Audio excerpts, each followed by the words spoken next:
From the Gert Boyle studio at OPB, this is Think Out Loud. I'm Jeff Norcross. I don't think I've ever seen a headline as impactful as the one that topped a story in Eugene Weekly in December of 2023. It was, "Where's the damn paper?" The story laid out why there wasn't going to be a print version for the first time in 20 years and why it's going to be a struggle to keep the publication afloat. Eugene Weekly's editor said the paper was in dire financial straits, not because of mismanagement or the usual financial pressures in the print journalism world. It was because their business manager had been embezzling for years. It was a scandal that got national attention. That business manager recently pleaded guilty to theft charges and will be sentenced in May. We wanted to get an update on where things stand with Eugene Weekly. Camilla Mortensen is EW's editor, and she joins us now. Camilla, welcome back to Think Out Loud. Thanks for having me. And since I love that headline so much, I'm going to ask you, how are things now at the damn paper? The damn paper is doing pretty well. We were, by the way, when we chose that headline, we were careful to say something that we thought could be said on the radio if it got that far. Thank you for that. But yeah, we are hanging in there. We're still printing 27,000 copies about right now, and still putting out some pretty darn good journalism. Yeah, and we'll talk more about the future of the paper, but let's talk about the big development that just happened. Your former business manager, Alicia Young, pled guilty this week to 5 counts of felony theft. What did you think, and what did your staff think when that news broke? It is, it's an interesting mixture of relief, regret. There's, so many things going on with that. We'd been attending various check-in hearings over the past almost a year now. And there was a jury trial scheduled for May. But to hear that she pleaded guilty in all the counts, that it was getting closer and closer to a feeling of closure on the whole thing. A lot has happened since December of 2023, but this development made national news at the time. Would you remind us, if you could, please, what happened after you first discovered the theft? Yeah, we kind of had inklings that something wasn't quite right, but we discovered shortly before Christmas in 2023 the full extent of the money that was missing, and just ways that things had not been getting paid and the bills. And that was also when we realized that there was nothing left and we couldn't keep going. And that was when the whole staff, everybody, me, all of us, had to be laid off. And that was also when we decided that we couldn't disappear without letting the community weigh in. And that was when we decided the Thursday we would have come out to put out the headline, "Where's the damn paper?" and explain what had happened. Yeah. Talk a little bit more about how the community stood up for the Eugene Weekly. What happened? It was honestly, it was amazing. Me and some other folks just kept coming into the office because we were determined not to let the paper go either. And the story got picked up across the country. It was local news. It was AP News. It was New York Times, the Washington Post. And then here locally, people just began dropping by and dropping off money and holding fundraisers. There were so many different fundraisers around the community. And within, I don't know, it's like maybe a couple weeks, it's such a blur in some ways, it became clear that we were going to be able to raise enough money to bring the paper back. And that was just amazing. When did you start printing again? February 8th. I remember the day, because there were so many things to put back into place. You've laid off your whole staff and all your drivers for delivering the paper, and suddenly it's, we're going to print this and we got to get it out. So yeah, February 8th, we continued to publish online that whole time, but readers really wanted their print paper back. So. You were able to publish online with what kind of a staff? Me, because I refused to go home.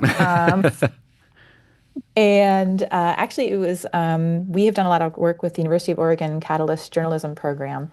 They are a sort of a teaching and investigative and solutions journalism project, and they pay for student reporters. And so they were able to staff up with us and produce actually what turned out to be some award-winning journalism. They we were breaking stories about the now former 4J school superintendent with allegations of retaliation and bullying. So that was happening the whole time we were technically not even in existence. Yeah, there's more drama around Alicia Young, the former business manager. She had to be extradited from Ohio to Oregon to face charges, but that wasn't as straightforward as one might think. What happened there?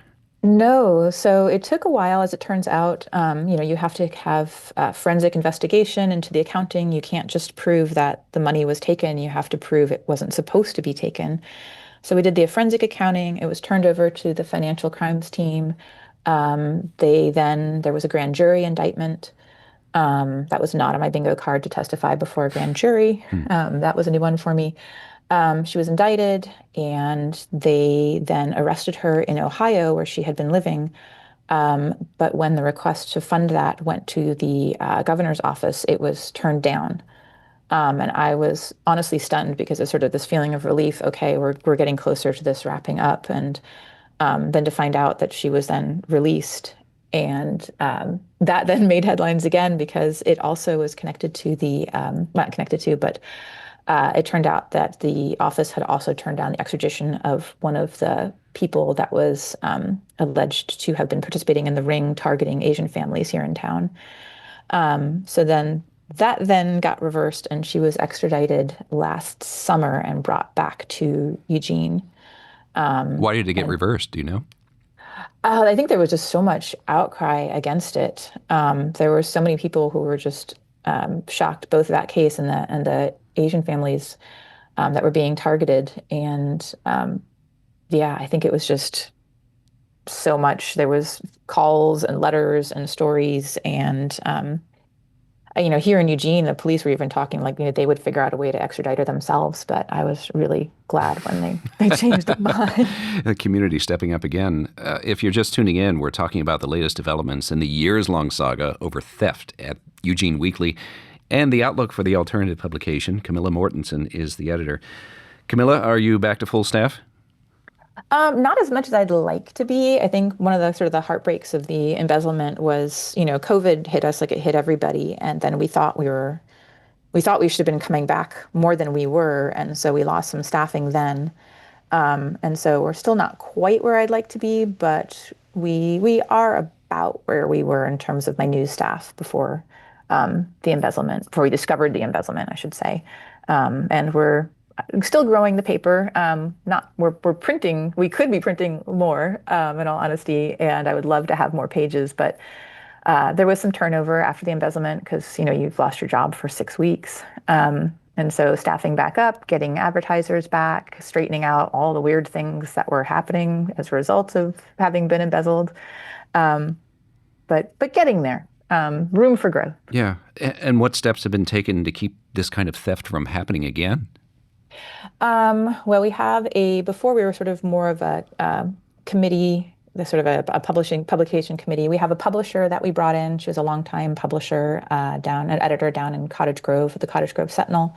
We have outside accountants that are doing the accounting. And the one thing that I think I've learned so much about embezzlement. I always thought, we were sending our finances were always sent out for, doing taxes and whatever, but your CPAs who are doing your taxes aren't looking for embezzlement. They're just looking to make sure that your taxes are getting done. So there's, things in place that I've now learned. My personal favorite, which I never knew, was make sure whoever's doing your accounting takes a vacation for 2 weeks and that someone else does the job. That's a really easy way. Yeah. What was the process of reporting on yourself like for you? That was hard. It's also been a really, I don't want to say it's a good experience, but it's been a really interesting experience being sort of on both sides of being interviewed and then also doing interviews, because it gives me, I think, a sympathy that I might not have had before to people who are victims of crimes and just sort of asking them to tell the story of it.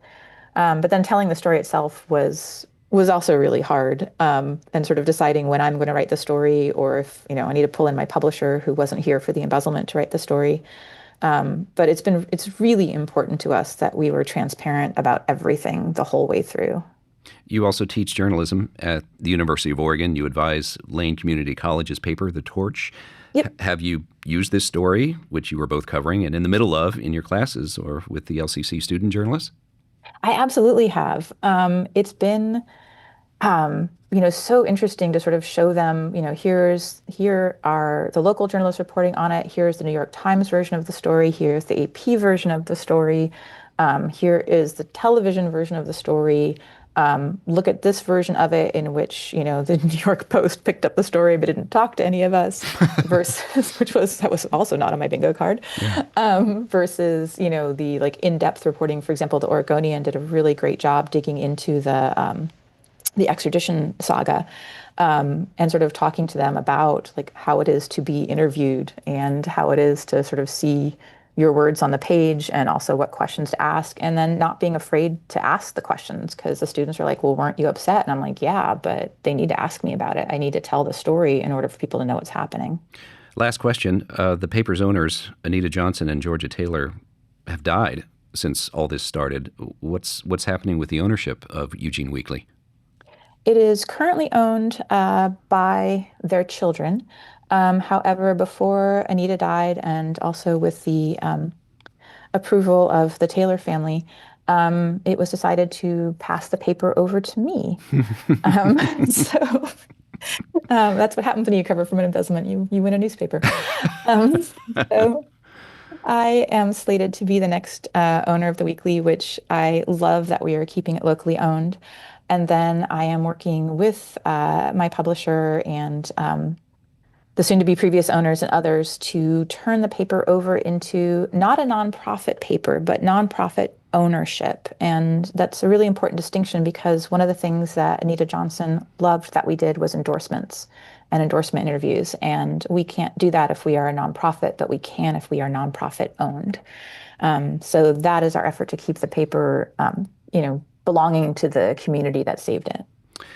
Well, Camilla Mortensen, thanks for taking the time, and best of luck as you manage this transition for the paper under new leadership, including your own. So thank you so much for taking the time, and I appreciate you talking with us. Thank you so much. Camilla Mortensen is the editor and soon-to-be new owner of the Eugene Weekly.